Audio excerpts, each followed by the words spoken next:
Roger Metal Music's YouTube channel with your host El Young, and we are here with the brilliant Wax Mekanix. So, welcome, Wax. Hey, thanks for having me. Always looking forward to chatting with you. Cool. My pleasure to having you back on again.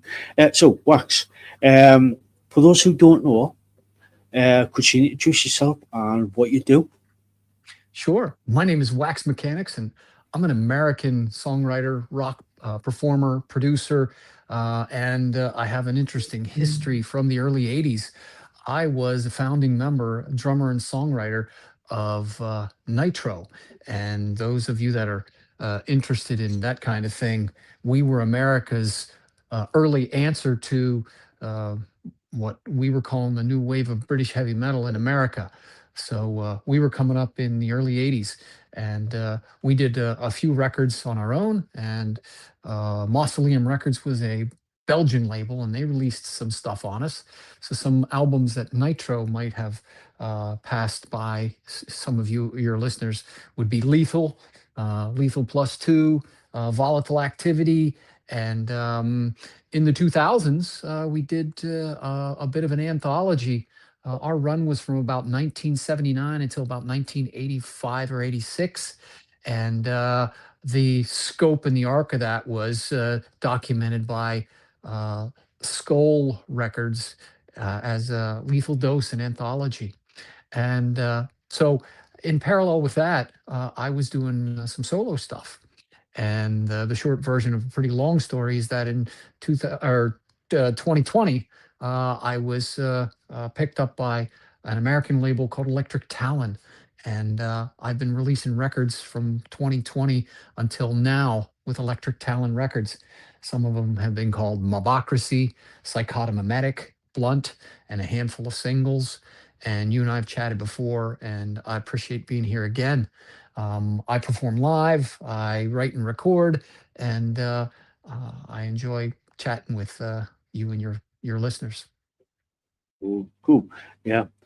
So, Wax, since we last spoke, what have you been up to? I've been releasing a stream of singles.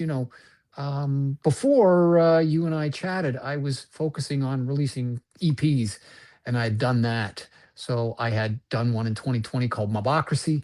Then I did one in 2021 called Blunt. Then I did another one in 23, which was called Psychotomimetic. And then I stood back and said, I've got a handful of songs that don't belong anywhere. They're kind of orphans. And I didn't want them to just sit in a cupboard somewhere. So I started to release them. And in 24 and in 25 and now in 26, I've released a string of singles, probably about four or five of them. And I've been on that trip for a while. My latest is a tune called Naked. And I think I'm going to be doing that for a little while. So I've been enjoying that, been playing live a bit, busking mostly, and around the world. I travel quite a bit for my day job, and um, I do that all over the world, in the UK included. Cool. Cool. Could you tell us the latest song, Naked? Yeah, yeah. Naked was written in about 23, 22, 23. It was written about the same time I was writing a whole bunch of stuff for that record that I was calling Psychotomimetic. And as most people like me too, we overwrite, so we've got a whole batch of stuff, and then you record a bunch of it, and then you find out what wants to live together and sits well on a record. And that's what happened. And I had recorded this song, so started recording it. It was called Naked, and it didn't fit on Psychotomimetic, but I really liked it. And it was written as sort of a companion piece to a song that did make it on the record. There was a song on the record that was somewhat mellow. It was called Look at You Now. And I wrote those two kind of together. So they kind of went together. And I finally wanted to finish it up because it kept on kind of haunting me. So I finished it up in late 25 and dropped it as a single. It's got a video as well. Electric Talent Records, again, helped me to do that. And I dropped it on January 23rd. Cool. Cool. So, um, Is there any more plans on sort of like doing a follow-up single for the for Naked, or are you going to be just planning on releasing other songs that you've already recorded? Well, I've got some. What's probably going to happen is I've got another handful of these orphan songs that I call them, and I'm working on them. Some of them are meaningfully different sonically.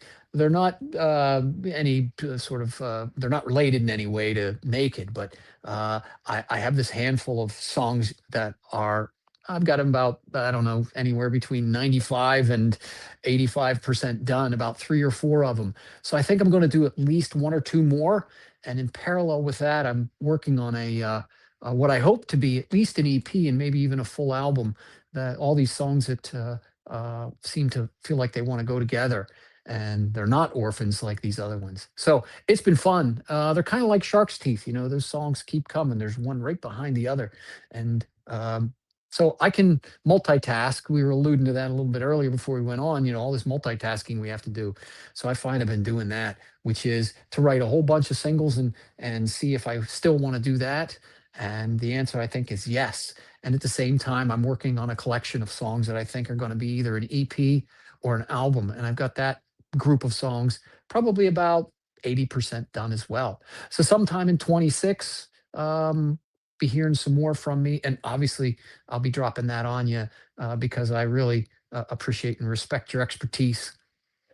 Oh, cool. I know you said you got at some point in 2026. Have you got like a firm date on the releases, or are you just like going to be winging it? I'm kind of going to be winging it, and if to be honest with you, for the machine to be released, for the machine to consume it and release it, I've got to make a video for it, and then I've got to give Electric Talent some time to gear up and to get it in place and to do it properly, kind of thing. And if there's associated merch, then I've got to get that made. So I said all that to say that step one is let's finish the record. And that's what I'm doing now. And I should probably have that finished within the next few weeks. And then I will probably make a video for it. I'll deliver both of those to Electric Talon, and then they'll set a release date. And you'll certainly be the first to know. We've been mates for a while. So I really appreciate offering my stuff up to you so that you can offer it to your audience. I would anticipate it's probably going to be, I don't know, April or May before you see something new from me. It just takes a while to get all that stuff in place, which is fun. Like a little more instant karma, to record it today, drop it tomorrow. But um, effective, if you get other people involved in it, like a record company, they want to have some time to gear up and to put it in place properly. So I'm hoping to have at least a couple of singles in 26, and maybe even this full length EP or album that I'm kind of working on. Cool. Cool. You mentioned that you might be putting out some associated merchandise. Is Right. there any plans, or have you got any ideas on what that might be? Well, yeah, the short answer is that those people that follow what I do, I not only do I do music, but I also mess around with visual art. I paint, I do some photography, and right now I seems like every time I make music, I'm also making art, and I share that on my socials with my audience as well to say, hey, here's the visual art that sort of came along the same time that the music I was making the music. And what I'm going to do this time, probably, well, not with Naked, but in 26, is I think I'm going to incorporate some of that visual art in some merch. Maybe, might take the form of T-shirts and other associated merch that I've got going. Stickers, patches, hats, koozies, that kind of stuff, and some other fun merch that is unique to the kind of thing that I'm going to do. Right now on my Bandcamp, I've got standard merch in there, and my audience goes and takes advantage of that. So I'm hoping to incorporate some of this visual art that I do, the paintings and the photography, because some of it's been coming out pretty interesting, and it's kind of part of what I do. I was I didn't want to jam it down anybody's throat, but the response I've had from it is just that: is, oh, you do this too, you should incorporate it in the merch that you're going to be supplying. So I'll probably be doing that. Cool. Cool. Is there any sort of like plans, or has there been any discussion on releasing any vinyl records? Um, I would like to do that. I'm kicking around the idea of doing that with some of the previous releases because they've matured a little bit and they've had a chance to, I guess, settle in. It's all about economics. I love vinyl. It just hasn't made economic sense yet for Electric Talon and me to release any vinyl. What I think I'd like to do is probably start with the Mobocracy and Blunt and Psychotomimetic. And when those important anniversaries hit, that I think maybe we'll do that, a deluxe edition with some extras and some interesting vinyl. I'm an old school guy, as you can tell, and without vinyl, I feel like there's something that's missing. So I'm looking forward to doing that. And boy, when that happens, I'm going to get on the mountaintop and shout it pretty loudly. So you'll be the first to know when that happens. Cool, cool. I know there's a couple of people in the chat who will always ask this question. They normally ask, "What is your process in writing a song? What comes first?" Wow. Well, one of the first things that happens, let me just back up and say there is no one way of doing it. I've been doing this since I was, before I was in Nitro. So when I was a kid in the 60s and the 70s, I was always writing something, whether it was short stories or poems or just phrases. I have notebooks filled with stuff. And anymore, I call it the bank, my idea bank, and lots of songwriters do that. We'll have notebooks or our phone or something like that, and we'll put ideas down. So I usually go to the lyric bank after I have some sort of interesting musical thing. So in parallel with keeping track of these, let's call them lyrics that come to me, uh, I also do something similar with music. I've got chunks of musical ideas laying around and bring them together. A lot like Metallica does it, I think, which is they'll have these disparate sort of ideas from different members of the band, and then they'll bring them together and they'll kind of Frankenstein them together, and then they've got these great songs. Now, that's not monolithic. That doesn't happen with every song. Sometimes it just comes in one fell swoop. For instance, Naked came like that. Naked came one chunk of music, verse, chorus, bridge, that kind of thing. It came all at one time. I didn't have to sort of Frankenstein stuff together. And usually, what I'm doing is I'm writing either on guitar, maybe on piano, which is kind of rare.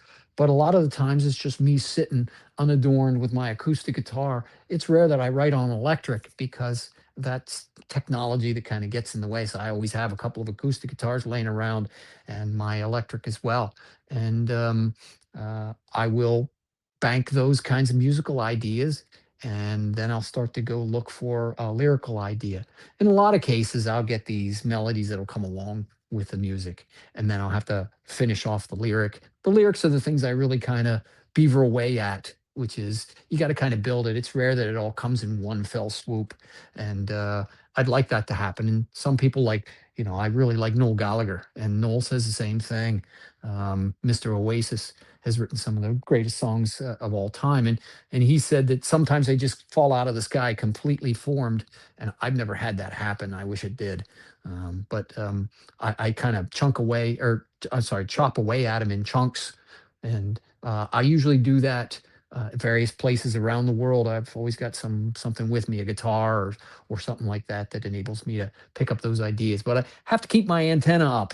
So one of the things I've always learned is I've had this sort of open window to my mind and my creative abilities, so that stuff comes in, and when it comes in, my antenna kind of pick it up. I know it sounds kind of arty farty, but that's really how it works. I just open myself up for things, and when they come my way, I identify them and say, "Oh, I better write that down," or "Oh, I better record this little piece of music." Does that make sense? Yeah, it does. Yeah, it does. Yeah, it's sometimes you do get like inspiration from unexpected places. Right. Well, what happened, interestingly enough, one of the singles that I wrote with a bunch of friends, which was the previous to this one. So this one out now is a tune called Naked. And the one previous to it, which I released in September of 24, I'm sorry, of 25, was a song called Saltwater Sisters. I threw that songwriting process sort of out the window for that one. I was trying to get out of my way. I have a bunch of good friends in Philadelphia that are musicians that have been on my records in bits and pieces. And I told them that I was feeling a little bit stifled and I wanted to do something different. So I said, I want to go into the studio for one day and I want to write, record, and mix a song in one day because shortening that gestation period was appealing to me. And I'm not the first guy to do that. Everybody has, I shouldn't say everybody, lots of people have done it. Most famously, one of my inspirations was John Lennon, and Lennon went in and did Instant Karma kind of like that. So I got together on January 17th of 2025 with four of my friends in Philadelphia, walked in completely unprepared with nothing. And I told them, come in completely clean and completely clear, and we're going to sit down and we're going to write a song and we're going to record it and we're going to mix it all in one day. And when we walk out of there, it was like 11 hours later, we had a complete song, and that was Saltwater Sisters. And the video that I put up with that one was some footage of us recording it. So that was really fun. So answering that question about the process, when I felt that I was getting a little stale, I guess the best way to put it, I tried to get out of my way, and that introduced me to a whole different way of thinking about this stuff. And it kind of spoiled me too. I was telling my friends who helped make it, my producer buddy Electric. There's a songwriting friend of mine who also has been doing backing vocals on a lot of my records. His name is called Mason, and a producer friend of mine, Dirty Harry. Dirty Harry's a Grammy-winning producer in the Philadelphia area, and he's been on some of my records, specifically Psychotomimetic. He worked on with me, and we invited one really cool virtuosic guy who was on guitar and bass, and he's a touring guitarist for. Um, Oh my gosh, Lauryn Hill, and you might have seen him on the Grammys if you watched any of that. His name is Zach Lepresti. So the five of us went into the studio on the 17th of January of 25 with nothing prepared and came out with Saltwater Sisters, and that was fun. Different songwriting process. I hadn't done that. Cool, cool, cool. It's always good to try something new and stuff like that to actually get the creative juices flowing again. Yeah. One of the fun things about being a solo artist like I am now, other than when I was with Nitro, that we had a specific mission statement in Nitro. We were guitar, bass, drums. We were cranked to 11. We were influenced by the new wave of British heavy metal and European metal, and we were mixing that with our American influences in the early 80s. And we did one kind of thing. It was monolithic. It was snarling, slamming, howling, British influenced rock. And we loved that. These days, I mix that up, even though at my core I'm still that guy who really digs rock music. I spread out a little bit, and I'm not married to those other three guys that were in Nitro. As much as we're pals now, and we enjoy hanging out, I bring all kinds of different influences into the studio. So it's been pretty liberating. Songwriting is interesting when you get different people in the room, and that's what I try to. That's kind of what I try to do. Cool, cool. Is there any sort of like discussion plans or ideas on doing any tours? Well, tours in terms of a real classic sense, where you get a big machine together and get on and drag stuff around from Paris to Munich to Brussels. The short answer is no, and that's all due to economics. Is that we don't have that sort of economics in place to do that. What I do is play locally, meaning I'm in the Philadelphia area, so we've been playing locally in our area. So touring really isn't what we do right now. Will we do that in the future? Maybe so. But right now, there isn't any plan to do it simply because of the economics. Now, what I do in its place is something really interesting. It's not a direct substitute, but it helps me to do that, which is busking in all places around the world.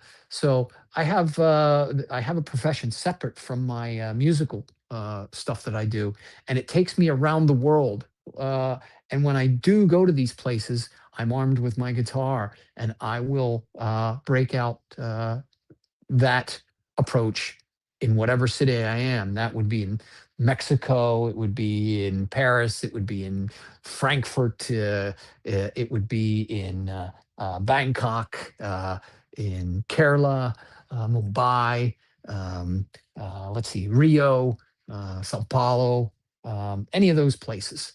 So I've played in all those places, some places in the Middle East as well. So I know that's not a classic idea of touring, but that's how I've been handling it right now.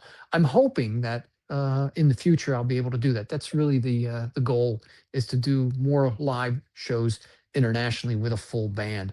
I can only really get that machine up and running locally because of the economics of it. So, if you did get everything aligned, you've got the finances behind you, you've got the support, you've got the live band. Would you sort of like do like a full tour of the UK, or go over to say Germany, France, or possibly go down up into Canada or down into Australia? Well, absolutely. My the response I've gotten from both the work with Nitro and with my solo work has been global. Now, it's been modest, or we're not Metallica or Taylor Swift or Oasis for that matter. But yeah, and I left out the UK in my busking description. So yeah, I've been all throughout the UK as well, and so what I would like to do is to do what you've described exactly. I'm a huge fan of Oasis and Noel Gallagher, and they just went on that huge tour. And boy, that would be fun to do something like that. Now, Cast opened up for them. Uh, I wonder what it would take to get on that bill when they tour again. Yeah, yeah, yeah. That's a bit of it's a bit of a ride with Oasis. It's been a Yeah, bit of a ride. yep. Yeah, We especially love them. yeah, yeah, especially with like the Gallagher brothers band each other's throat since when was it? 2009, 10, something like that. Yeah, yeah. I guess they had it some crazy Barney in 2008 in Paris, and I was following. I've been following him ever since. I'm a bigger fan of Knowles than I am of Liam's solo stuff. I really like them both, but yeah, they feel like friends to me because we all know these guys. That we've got mates that are just like them, and they're down to earth kind of fellas. The music they make is just awesome and will be timeless, and they do remind me a lot, just music, not so much musically, but just from a general ethos of how the band works. They remind me a lot of the Beatles. It's that Midlands thing. So where Yeah, there's no punches are pulled. I really like them, I respect them, and I have a connection with them because they're normal, sort of blokes, and I really like that about them. They're more of a, that Britpop thing that they were doing is one of the things that I really like. But speaking of bands in the Midland, boy oh boy, there's nobody bigger in my that's a bigger shadow for me than Black Sabbath, Led Zeppelin, and Judas Priest. Those are the things that Deep Purple, ACDC. I know they're Australian, but those are the kinds of things that really loom large in my DNA. Not so much Oasis, but I've taken mostly from my experience, my early experience, and influences from that British heavy metal of the 70s and the 80s. Uh, and the recent passing of Ozzy really gutted me. And the recent passing of Kiss's Ace Frehley. I'm an American, so we love our American bands, Van Halen and Boston and Aerosmith and Kiss. So, but the Brits were the first ones that influenced me. Beatles were, they're at the top of the heap for me, simply because they're great songwriters, and I'm of that generation, and just love it.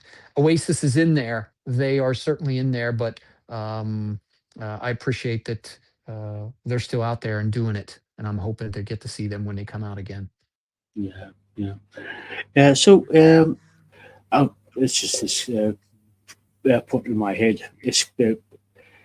If you had the chance who would you love to collaborate with, past Oh, or who's present? past or present? Well, past, you know, it would, I'd be shaking in my boots, but it'd be interesting to sit in a room with Neil Young and Bob Dylan, because they're awesome songwriters. That said, on the other side of that would be Paul McCartney and John Lennon and Ringo and George Harrison. I would love to sit down with Noel and to see what would happen there. I'm a huge fan of one particular American that you guys will know, Ozzy's original guitarist, Randy Rhoads. I am such a huge Randy Rhoads fan because of his classically influenced musicality in his songwriting and what he did with Ozzy and Bob Daisley and Lee Kerslake. And I'm a huge fan of those two records, Blizzard of Oz and Diary of a Madman. They rank up there with Rubber Soul and Sergeant Pepper for me, and the Black Album, and Screaming for Vengeance and Hell Bent for Leather and Zeppelin 4 and Paranoid and Volume 4, that kind of stuff. Sabbath, Bloody Sabbath. Love all that stuff. Randy Rhoads would be the first guy that I would love to call on and to collaborate with. Although Randy died in 1982, he's the age of 26. I think he had a lot left in him, and it's a shame. John Lennon for sure. His stuff right before he passed away was a little middle-aged stuff, but I really like the stuff he did in the 70s and with the Beatles as well. And we all mature and change, and I'd be interested in seeing what John would be like. Paul McCartney, just a master of melody. I don't know what you're feeding your folks there in the middle of Britain, but my oh my, there's just a chunk of the middle of the UK that just you've got Noel Gallagher in Manchester, you've got Jimmy Page and Robert Plant and John Bonham in Birmingham, right? And Def Leppard. I always loved Leppard. They're from Sheffield, so would love to do that. I would say Randy Rhoads and John Lennon and Paul McCartney and Bob Dylan and Neil Young would be at the top of that. That was a bit of a word salad, but you asked. Yeah, yeah, cool, cool. They're all great, all Uh, great. Love them all. Yeah. Yeah, my the band that I guess would be my dream band would be John Bonham on drums. Uh, it would be Randy Rhoads on lead guitar, Jimi Hendrix on rhythm guitar, and stuff like that. My backing vocals. There'd probably be about 20 or 30 different guys that would include Robert Plant and Rob Halford and Ozzy. All the boys from Def Leppard, and Mutt Lang would be producing us, I think. And I forgot completely about Angus and Brian Johnson, and I take that back. I would say that Malcolm would be the best rhythm guitarist. I think he's the best rhythm guitarist was the best rhythm guitarist on the planet. Yeah, I was Yeah, going to love say, Mal. yeah, I was going to say Malcolm and Angus are actually from Scotland. That's true. Born in Scotland, and Bon was born in Australia, wasn't he? He wasn't UK born, was he? I'm not sure if Bon, I believe, was Australian, right? His parents were Uh, probably Scottish, I believe, I think. yeah, I'm not completely sure about Bon. I don't. Well, we know that Brian Johnson was from Newcastle, right? Yeah, And right. what? Denton, not Denton. Just south of in Gateshead. Okay. And Which yeah. So Cliff Williams was from London, wasn't he? He was a London guy? Cliff? I I, love his th- playing, the I bassist. think In any case, yeah. yeah, yeah, So yeah. uh, all those guys, asking me to pick a definitive one. Yeah, if somebody put a gun to my head, it'd be Randy on lead guitar, Malcolm on rhythm, John Bonham on drums, and Robert Plant, and at least Robert Plant and Rob Halford on backing vocals. Imagine that. Yeah, yeah. No, There'll be one hell of a lineup. no pressure to write a good song, right? Yeah, I don't think I'm yeah. going to encounter that problem though, but we'll No, see. It's fun to mm, fantasize. Yeah, yeah, and as you hear, it's mostly British stuff. I could throw some Americans in there, but I think that'd probably be the first. Yeah, that would probably be the first blush of it. And now let me just back up. There's one guy that I have to mention who's my favorite songwriter of all time is a Brit, and he wrote one album. And I know he's not metal, but boy, is he a great songwriter. Lee Mavers from the La's, Liverpool. I don't know if you remember Yeah, they wrote that pop nugget called "There She Goes" and a whole bunch of other yeah, stuff. My oh my, what a great songwriter! So I know Lee's probably not listening to anything that we're doing, but boy, do I have a lot of respect for him.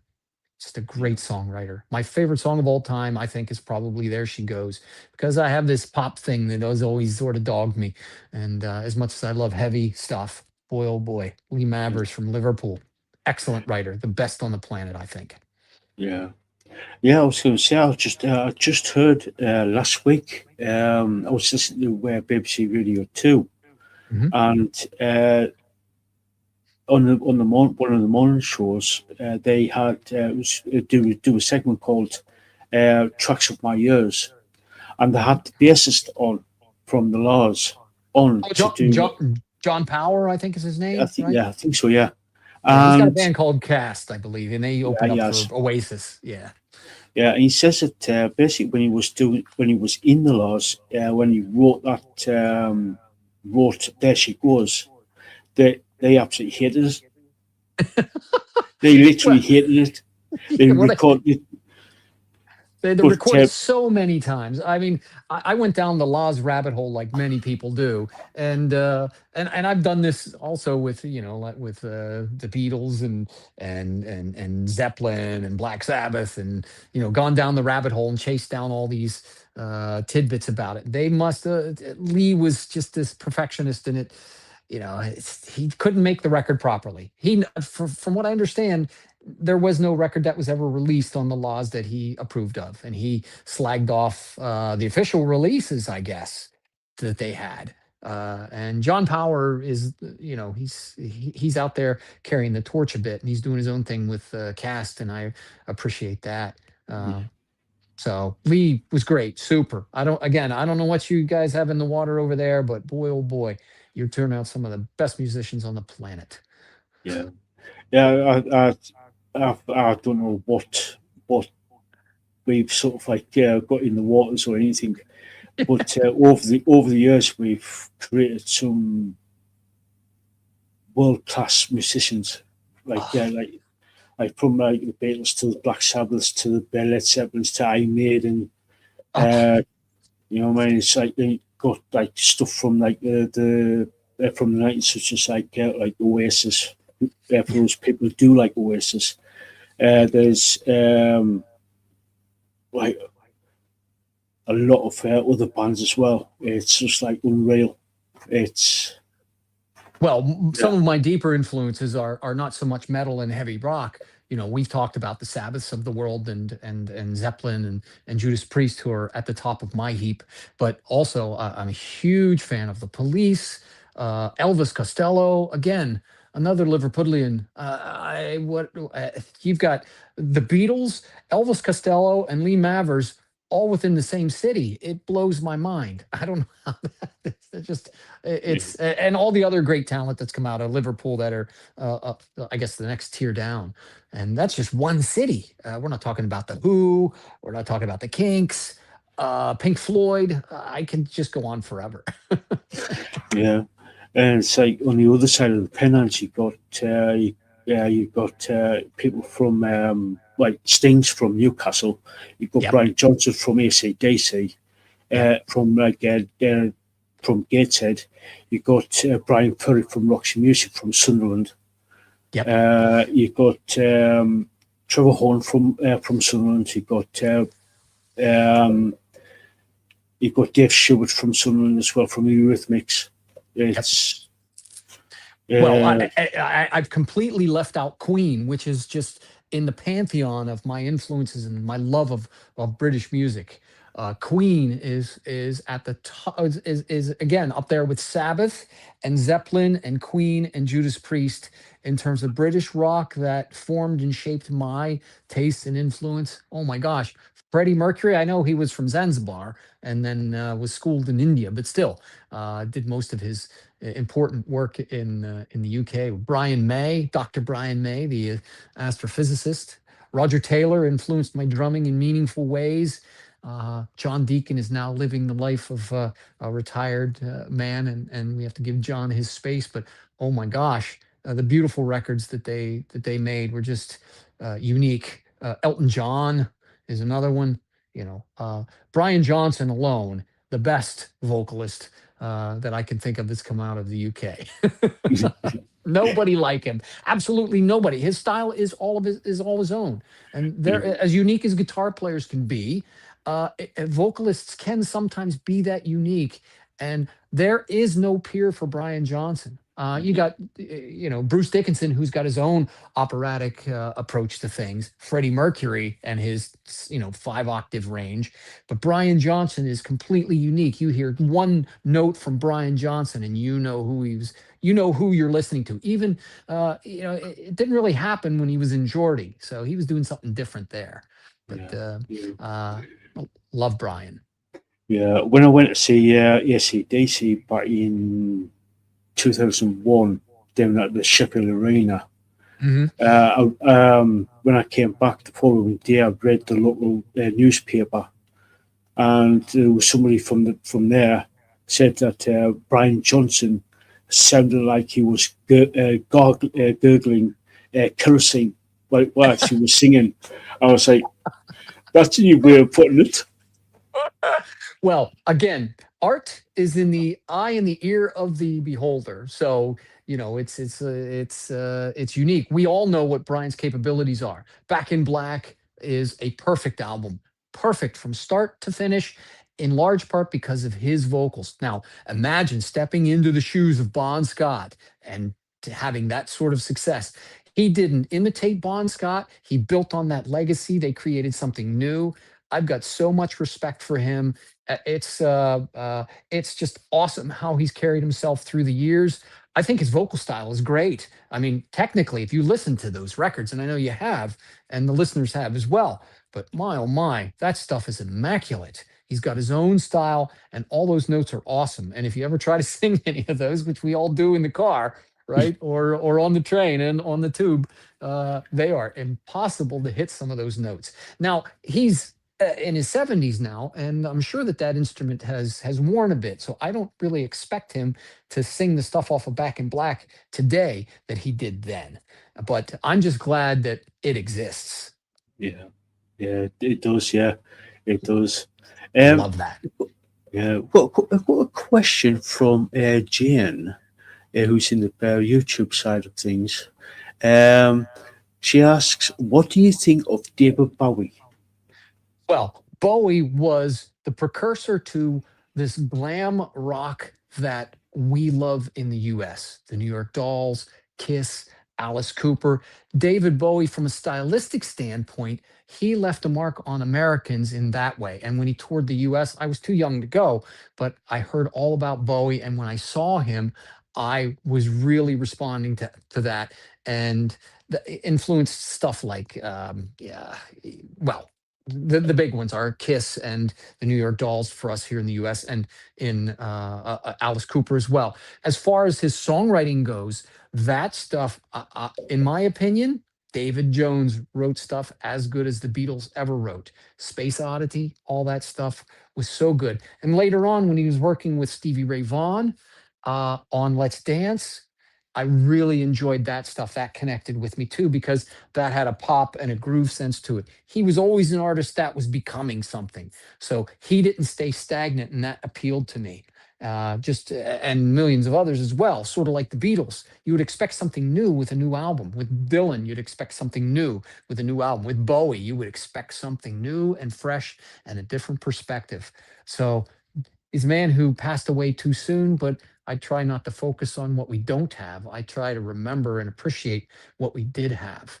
But Bowie's theatricality influenced a lot of Americans, and specifically for my own little slice of the world, Nitro's bass player, Brad Gensimore, was a big David Bowie fan. And we were doing Suffragette City and, well, let's see, what else were we doing? Diamond Dogs in our cover sets in the early 80s. Love the Bowie stuff, and we did some other ones too, and I'll remember what they are. But yeah. we love those, and the American audience has ate it up, and it was an essential part to our sets before we were writing our own original stuff in Nitro.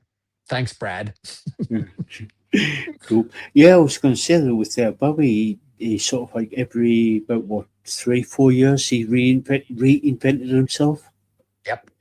Now, we love monolithic stuff as well. So, on one hand, I really like this, transformation that artists like Bowie and the Beatles and Dylan go through.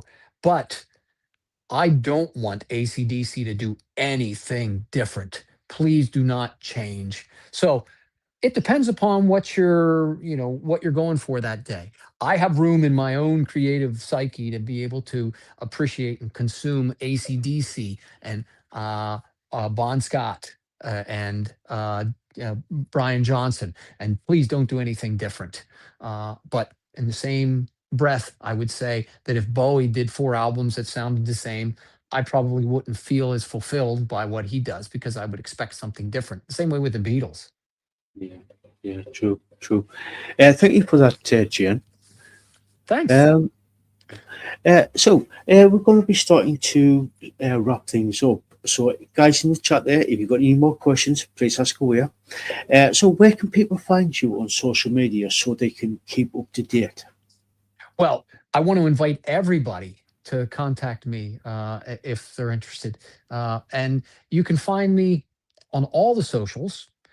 The easiest way to do this is to go to Linktree/Wax Mechanics, and all my social stuff and all my websites and Bandcamp and all that stuff is there. So Linktree/Wax Mechanics, or just Google me because there aren't many Wax Mechanicses in the world. And that was one of the reasons why I chose it. Cool, cool. So, I've asked you this before, but with being a few people new in the chat there, have you got any advice for people who want to become a musician? Oh, by all means, do it. And don't listen to anybody else in terms of what you want to do. So, first is to enjoy it. Second is to do it if you want to. And third is to don't listen to anybody who's criticizing you or trying to direct you. It's an art form that can be done by yourself, like me, or you can get a lot of friends together, and then you have to be a bit of a democracy, for lack of a better term. But it's life is short, though. You know that. So, at this stage of my life, looking back on the history with Nitro and the solo records that I've had, if I would tell a younger Wax Mechanics or Tim Wilson, who I was in Nitro, if I were to tell a younger Tim what to do in terms of being a musician, it would be to be yourself and to make music that you like, because in the final analysis, that's what it's about. And I'm figuring my tastes aren't that dramatically different than anybody else. So if I make a record that I like, other people are going to like it too. And that's paid off pretty well for me.